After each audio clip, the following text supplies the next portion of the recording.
The Vatican archives, whenever they're going to be opened, are going to reveal extraordinary levels of detail. Deep within the walls of Vatican City lies a repository of knowledge so vast and mysterious that it has fueled conspiracy theories for centuries. The Vatican Secret Archives, or more accurately translated as private archives, house some of humanity's most precious historical documents. 53 miles of shelf space is an astronomical amount of old ancient text. Yeah, it really is. Spanning 12 centuries of human history, these archives contain letters from Michelangelo, records of papal bulls, and sensitive correspondence that shaped the course of nations. While rumors of forbidden knowledge and suppressed secrets abound, the truth of what lies within these hallowed halls is perhaps more fascinating than fiction. What treasures and revelations remain locked away in these climate-controlled chambers? Let's unlock the mysteries together. The concept of maintaining papal documentation dates back to the earliest days of the Church, but the Vatican Secret Archives as we know them today began taking shape in the late 16th century. Like a detective piecing together a historical puzzle, we must travel back to the year 1612 when Pope Paul V decided to consolidate all papal documents into a single, centralized location. Before this, imagine the chaos. Valuable records scattered across Rome in various churches, papal residences and private collections, vulnerable to time, theft and destruction. The Pope's decision wasn't merely administrative, it was revolutionary. By gathering these documents under one roof, he created what would become one of the world's most significant historical collections. The original name, Archivum Secretum Vaticanum, has created centuries of misunderstanding. Secretum in Latin actually means personal or private, referring to the Pope's personal records rather than implying hidden conspiracies. Throughout the 17th and 18th centuries, the archives grew dramatically as papal nuncios, ambassadors from across Europe sent regular dispatches to Rome. These weren't just religious communications, but crucial political intelligence in an era when the Church wielded immense power across the continent. Think of it as a medieval CIA collecting information from every corner of Christendom.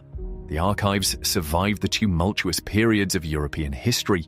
Even Napoleon Bonaparte, who conquered Rome in 1798, recognized their importance.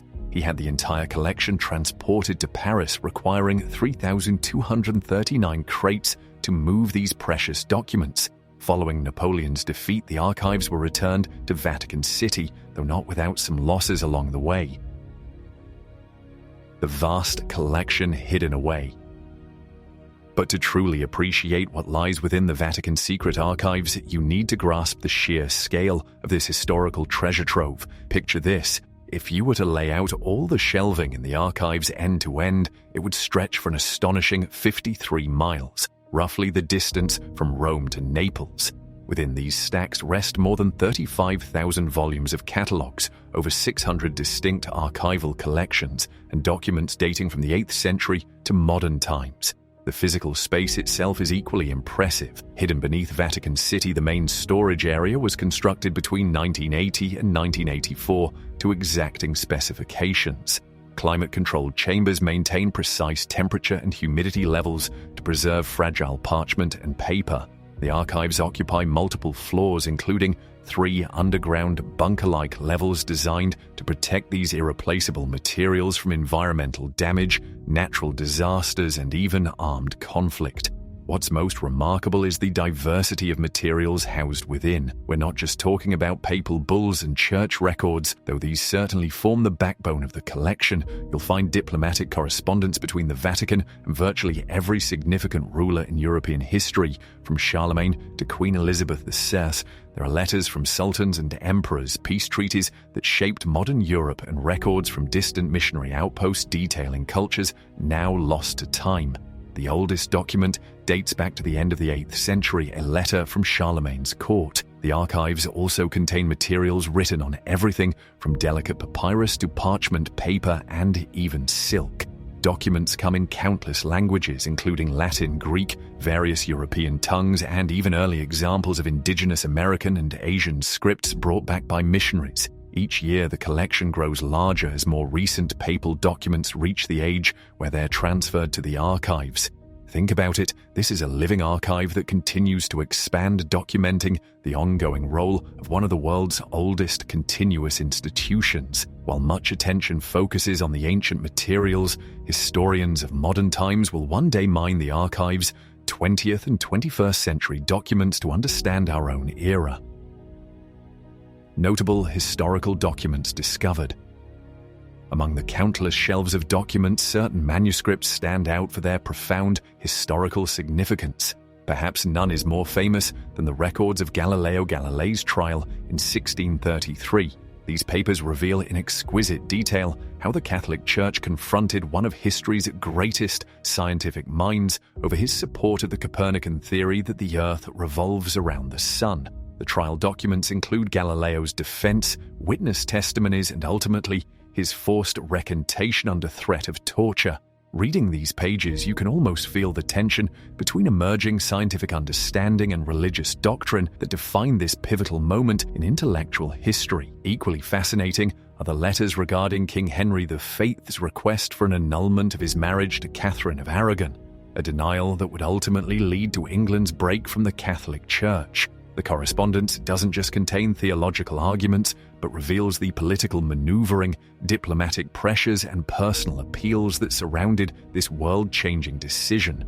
One particularly poignant letter from Catherine herself pleads her case directly to Pope Clement VII, highlighting the human drama behind this pivotal historical moment. Art enthusiasts would be captivated by the archive's collection of letters from Michelangelo Buonarroti during his work on the Sistine Chapel. Far from being just artistic correspondence, these documents reveal the financial disputes, technical challenges, and often tense relationship between the artist and his papal patrons. In one particularly candid letter, Michelangelo complains about payment delays while describing the physical toll the ceiling project was taking on his body. The archives also house the 1493 papal bull Inter Caetera issued by Pope Alexander VI following Columbus's first voyage to the Americas. This document essentially divided the New World between Spain and Portugal, profoundly shaping colonization patterns and global politics for centuries to come. Reading it today provides a stark reminder of how decisions made in Rome reverberated across continents. Perhaps most chilling are the detailed records of the trials of the Knights Templar from 1307 to 1312. These transcripts document interrogations, many involving torture, of members of this powerful medieval order. The confessions extracted, ranging from reasonable to fantastical, led to the suppression of the Templars and execution of many of its leaders, including Grand Master Jacques de Molay, whose final defiant testimony is preserved in these pages. Restricted access and scholarly research. So how does one gain access to these remarkable materials? The process is far more rigorous than simply walking up and requesting to see historical documents. Think of it as trying to enter one of the world's most exclusive clubs, where membership is determined not by wealth but by scholarly credentials. First, you must be a qualified researcher with appropriate academic credentials, typically holding a doctoral degree or equivalent in a relevant field. Students or journalists, regardless of their enthusiasm, are generally turned away. Even with these qualifications, you must submit a detailed research proposal outlining exactly which documents you wish to examine and why. Vague curiosity won't cut it here. You need specific research questions that can only be answered by consulting these primary sources. If your application is approved and many are rejected, you'll receive permission to enter the prefettura, the reading room where researchers work. But don't expect to browse freely through the stacks. Instead, you must request specific documents using call numbers from the archive's catalog systems. Even then, you're limited to 3 documents per day, a restriction that can make research projects stretch over months or even years. The reading room itself feels like stepping back in time. Wooden tables, hushed silence, and strict rules about handling materials.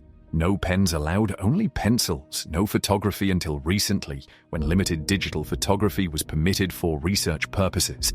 Guards observe researchers constantly to ensure proper handling of irreplaceable documents. Despite these restrictions, approximately 1,500 researchers from around the world are granted access each year.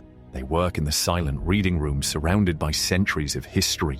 carefully turning pages that might not have been viewed in decades or even centuries. Imagine holding a letter written by Napoleon Bonaparte or reading the original bull of excommunication against Martin Luther. These tangible connections to history represent the privilege granted to those few allowed inside.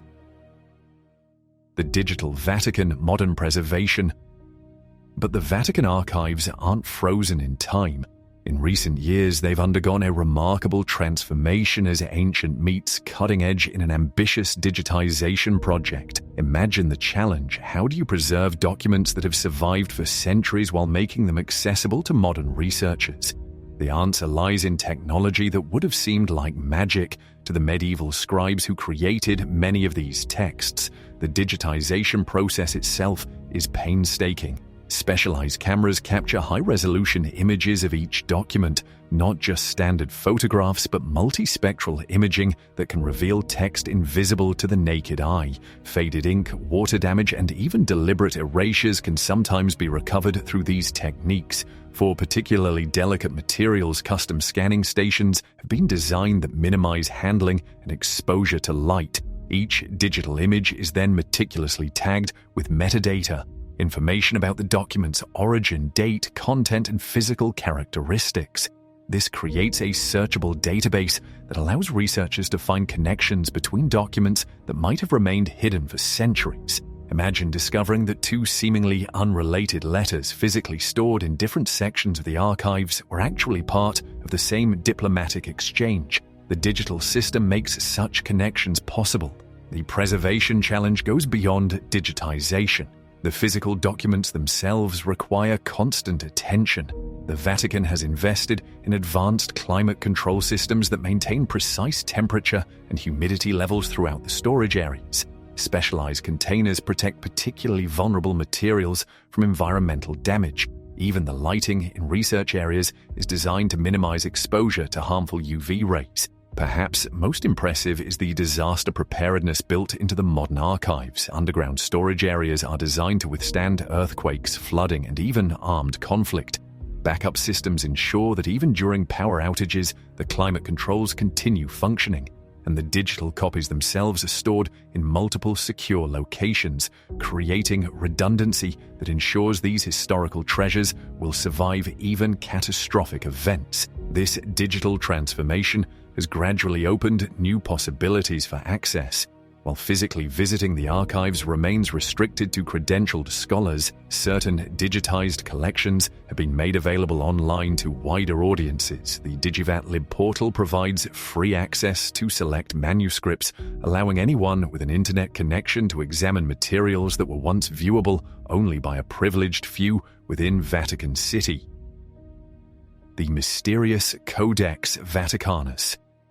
Among the most precious treasures held within the Vatican's collection lies an unassuming volume with an importance that far outweighs its physical presence. The Codex Vaticanus, catalogued officially as Vatican 1209, represents one of the oldest surviving copies of the Bible in existence. Dating to the mid-4th century CE, this manuscript predates most of the churches in Rome themselves and provides our closest window into the early Christian texts. Written in Greek on fine vellum parchment, the Codex contains most of the Old and New Testaments. Though time has not been entirely kind to it, several portions have been lost over the centuries.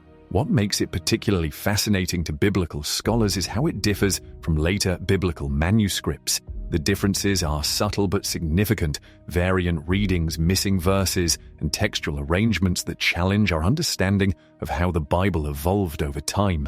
The manuscript's journey to the Vatican remains shrouded in mystery. It appears in the Vatican Library's first catalogue in 1475, but its location before that is uncertain. Some scholars believe it may have been created in Alexandria, Egypt, while others suggest Constantinople as its origin. The elegant, clear Greek script provides few clues about the scribes who laboriously copied it by hand, though careful analysis reveals at least 3 different handwriting styles throughout the text. Perhaps most intriguing are the corrections visible throughout the manuscript. Over the centuries, multiple scribes have added annotations, corrected perceived errors, and attempted to conform older readings to later Orthodox interpretations. These layers of intervention tell a story of how the biblical text was not static, but evolved under the hands of generations of scholars and theologians. Under multispectral imaging, even erased corrections become visible, revealing theological debates literally written between the lines of this ancient book. For centuries, access to the Codex was severely restricted even by Vatican standards. Scholars would travel to Rome only to be denied permission to study it directly. Until the late 19th century, researchers were typically allowed to view it for only a few hours and under such strict supervision that meaningful study was nearly impossible. Stories abound of frustrated biblical scholars who were permitted to look but not touch, or who were allowed such brief access that they could examine only a handful of pages. Hidden astronomical knowledge. While religious texts form the backbone of the Vatican archives, another remarkable collection reveals the Church's long and complicated relationship with the heavens above. Long before the Galileo controversy, the Catholic Church was actually one of medieval Europe's greatest patrons of astronomical research, and the archives contain extraordinary evidence of this scientific pursuit. The Vatican's astronomical collection begins with manuscripts from the early medieval period when monasteries preserved ancient Greek and Roman knowledge that might otherwise have been lost. These include hand-copied texts of Ptolemy's Almagest, the definitive astronomical work that placed Earth at the center of the universe, complete with intricate diagrams of planetary motions and star charts of remarkable accuracy given the limited tools available at the time. Perhaps most fascinating are the observational records kept by church astronomers from the 13th century onward. Before the invention of the telescope, these observers used instruments like astrolabes and quadrants to track celestial movements with surprising precision. Their nightly logs record everything from routine planetary positions to dramatic comets and meteor showers. One particularly detailed account from 1240 describes a major meteor storm so vividly that modern astronomers have identified it as an early observation of the Perseid meteor shower. The archives also reveal the practical applications of this celestial knowledge. The Church needed accurate astronomical calculations to determine the date of Easter each year, which depends on the cycles of the moon. This ecclesiastical necessity drove increasingly sophisticated mathematical models. One remarkable manuscript from the 14th century contains tables for predicting lunar phases that remain accurate to within hours, even when calculated for today's dates. After the invention of the telescope, the archives document the Church's internal debates about new astronomical discoveries. While Galileo's conflict with church authorities is well known, the archives contain evidence that many Vatican astronomers privately accepted heliocentric theories, even while official doctrine rejected them. Secret correspondence between Jesuit astronomers reveals their observations confirming Galileo's discoveries of Jupiter's moons and Venus's phases, even as they struggled to reconcile these findings with religious teachings. Perhaps most surprising to modern readers is the Vatican's collection of astronomical observations from its global missionary network. Jesuit missionaries in China, India, and the Americas sent detailed astronomical records back to Rome, creating one of the world's first global scientific networks. These observations from different continents allowed Vatican astronomers to compare notes on phenomena like solar eclipses viewed from multiple locations, contributing significantly to scientific understanding of celestial mechanics. Ancient maps and geographical discoveries. Beyond the stars, the Vatican archives contain earthly treasures that have shaped our understanding of geography itself. Hidden among the countless shelves lies one of the world's finest collections of historical maps and geographical documents, cartographic treasures that reveal how our understanding of the planet evolved over centuries. The collection's earliest maps reflect a worldview vastly different from our own. Medieval mappamundi placed Jerusalem at the center of a highly stylized world, where geographical accuracy takes a backseat to religious significance. These aren't merely primitive attempts at cartography, but sophisticated theological statements about humanity's place in creation. One particularly remarkable example from the 11th century depicts the known world as Christ's body, with Jerusalem as the heart, rivers as veins, and mountains as bones. A literal embodiment of the concept that the world is God's creation. As European exploration expanded during the Renaissance, the Vatican became a clearinghouse for geographical information. Columbus's voyages are well documented in the archives, including his original proposal to reach Asia by sailing west. More intriguing, however, are maps that suggest European awareness of the Americas before Columbus. The controversial Vinland map, while not housed in the Vatican, has counterparts in the archives that show tantalizing hints of North American coastlines based on Norse explorations centuries before Columbus set sail. The archives contain numerous Portoland charts, navigational maps used by early explorers that show coastlines with remarkable accuracy. Created before modern surveying techniques, these maps were drawn based on sailors' observations and experience. Some show coastal features that would have been impossible to map without actually visiting locations supposedly undiscovered at the time, raising questions about pre-Columbian contact between continents. Perhaps most significant are the documents surrounding the 1494 Treaty of Tordesillas, in which Pope Alexander VI mediated between Spain and Portugal to divide the newly discovered lands outside Europe. The archives contain not just the treaty itself, but the working maps used in negotiations, correspondence between monarchs, and reports from early explorers. One can trace lines drawn across blank spaces on maps, literal divisions of terra incognita that would shape centuries of colonization and still influence national boundaries today. The Vatican's collection also includes ethnographic accounts from missionaries that offer some of the earliest European descriptions of indigenous peoples across the globe. While often colored by cultural biases and religious agendas, these accounts sometimes preserved information about cultures and languages that were later destroyed through colonization. Jesuit reports from 16th century Japan, for instance, document cultural practices and local geography with a detail unmatched by any other European source from that period. The Templar connection. Few historical organizations have generated as much speculation and mystery as the Knights Templar, and the Vatican Archives house some of the most significant documents related to this medieval military order. Founded in the early 12th century to protect Christian pilgrims traveling to the Holy Land, the Templars grew from humble beginnings into a powerful international organization with vast wealth, lands across Europe, and a sophisticated banking system that revolutionized medieval finance.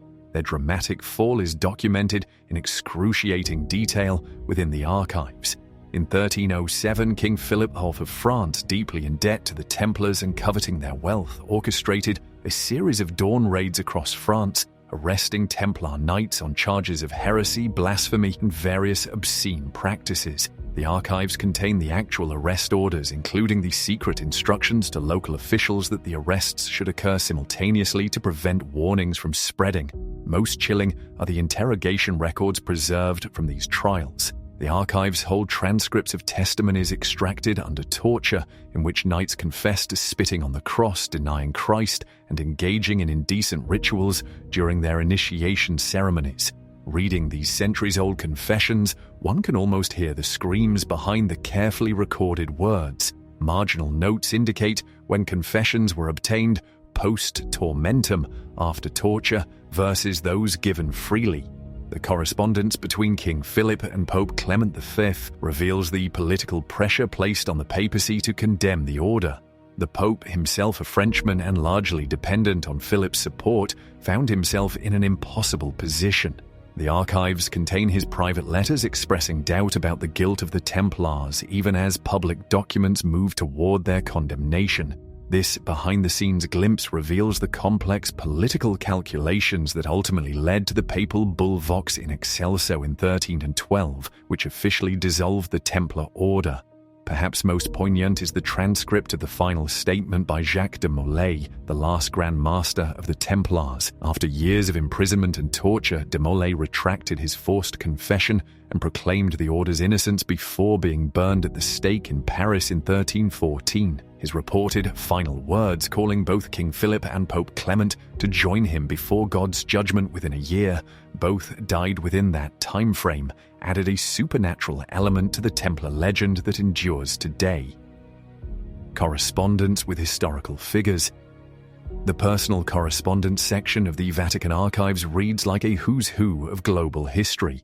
Within these carefully preserved letters, we find the unfiltered thoughts, requests, and sometimes desperate pleas of history's most prominent figures addressed to the spiritual leaders of the Catholic world. Consider the letters from England's Queen Elizabeth II, a Protestant monarch excommunicated by the Catholic Church, who nonetheless maintained secret diplomatic channels to Rome. Her carefully worded communications reveal a pragmatic ruler balancing religious differences against political necessities. These letters, written in her own distinctive hand, show a different side of the Queen than her public pronouncements, suggesting more religious flexibility than her official policies indicated. Equally fascinating are letters from rulers during times of crisis. The archives contain a heart-wrenching plea from Emperor Constantine V Palaeologus, the last Byzantine emperor, begging for Western military support as Constantinople faced imminent conquest by Ottoman forces in 1453. Reading his increasingly desperate appeals, knowing that help would arrive too late and that he would die defending his city, creates an overwhelming sense of historical tragedy. The archives also preserve correspondence from unexpected sources. Letters from Mehmed II, the Ottoman Sultan who conquered Constantinople, discuss his relatively tolerant religious policies toward Christians under his rule and propose various diplomatic arrangements with the papacy. These documents challenge the simplified East-West Muslim-Christian dichotomies often presented in historical narratives. Artists and intellectuals feature prominently as well. Beyond Michelangelo's letters regarding the Sistine Chapel, the archives contain correspondence from Leonardo da Vinci proposing engineering projects to various popes, requests from Mozart during his visits to Rome, and even letters from Voltaire, whose works were placed on the Church's Index of Forbidden Books, engaging in surprisingly cordial philosophical debates with Vatican officials. From more recent history, the archives house correspondence with figures like Abraham Lincoln, who wrote to Pope Pius IX during the American Civil War. Though not a Catholic, Lincoln recognized the Pope's moral influence and sought to ensure the Vatican understood the Union's position on slavery and preservation of the nation. The Pope's measured response reveals the careful diplomatic balancing act the Vatican played in international conflicts. Perhaps most revealing are letters never meant for public eyes, private spiritual confessions, requests for dispensations, or personal appeals from historical figures grappling with their faith. One notable example includes letters from various European royals seeking marriage annulments or dispensations, revealing how personal desires often clashed with religious obligations among the ruling classes.